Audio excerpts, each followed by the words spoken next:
know I can say that.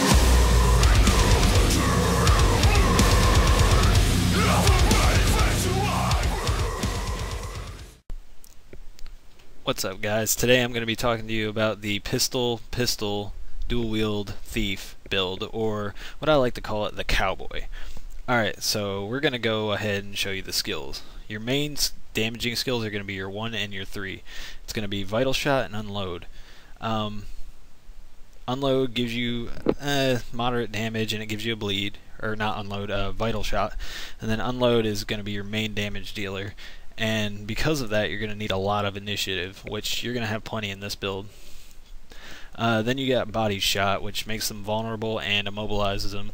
Basically, you're going to do that for, you know, someone that's trying to run away. You're just going to want to immobilize them. Daze, if you're good enough, you can hit them with a daze while they're trying to use a skill, and it'll interrupt them. And the good thing about this build is you can actually daze multiple opponents, but I'll get into that in a little bit. Black Powder is what's going to be your bread and butter against melee, because you're very squishy. So melee, other thieves, they can burst you down really quickly. So you're going to want to Black Powder a lot and then dodge a lot in this build. Alright, and then I'm using Hide in Shadows. You're going to want some stealth on use in this build, so that you can use your stealth version of your #1 key. That's going to be pretty important. So 3 of your skills give you stealth. So I have Hide in Shadows for my regeneration of health, and then I have Blinding Powder, which it blinds just like your Black Powder does, but it also brings you into stealth. Then I have Shadow Refuge, which brings you and your allies into stealth and heals. And then I have Infiltrator Signet, which is important because it gives you an extra initiative every 10 seconds, plus you can Shadow Step to a foe. Don't really use that a whole lot to Shadow Step unless they're getting far away and they're low on health.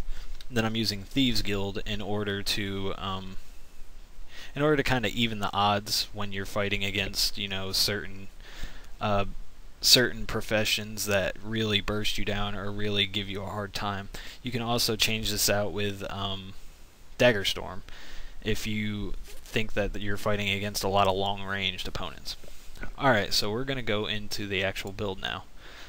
I'm taking 6 in critical strikes. I'm using Pistol Mastery. It deals additional damage with pistols. That's pretty straightforward. Then I'm using Ankle Shots. Critical hits with your pistols give a chance to cripple them. That's really good for kiting. You're going to be kiting a hell of a lot in this build, and that's going to help you a whole lot. Executioner, deal extra damage when your target is below the health threshold. That's going to help you finish them off. Then in acrobatics, I'm using Power of Inertia, gain might whenever you dodge. That just gives you a little extra power since you're going to be dodging a lot in this build anyway. You're going to be pretty much dodging and kiting a whole lot. But I'm going to show you the power of this build because you can do a lot of damage. Then I've got 6 in Trickery, mostly because it gives you a lot of extra initiative. Then you got Caltrops. So when you dodge, you throw out Caltrops. It bleeds and cripples them. Again, that's good for kiting and escaping.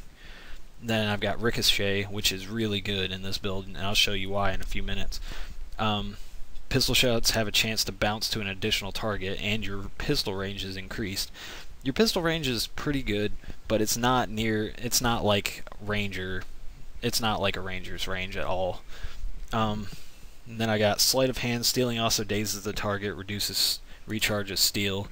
The only reason I'm using this is because there's not really another good thing I could put this in, but I guess you could use Hasten and Replenishment. It'll give you more initiative when you heal, which is pretty good. But Bewildering Ambush is what I would like to use. It gives them confusion when you steal, but as you can see, I don't have that unlocked, so I don't have that option.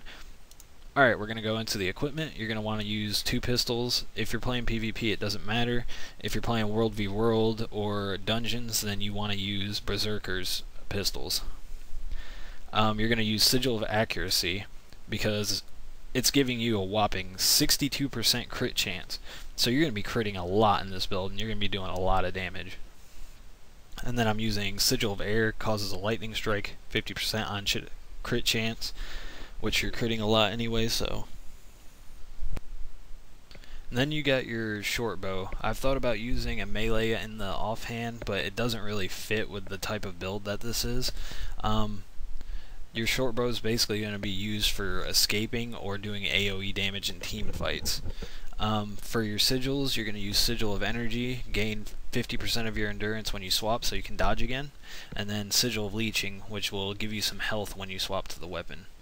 Then you're going to use Rune of the Pack, which is very important because it gives you extra swiftness and extra precision, which gives you that high amount of crit chance.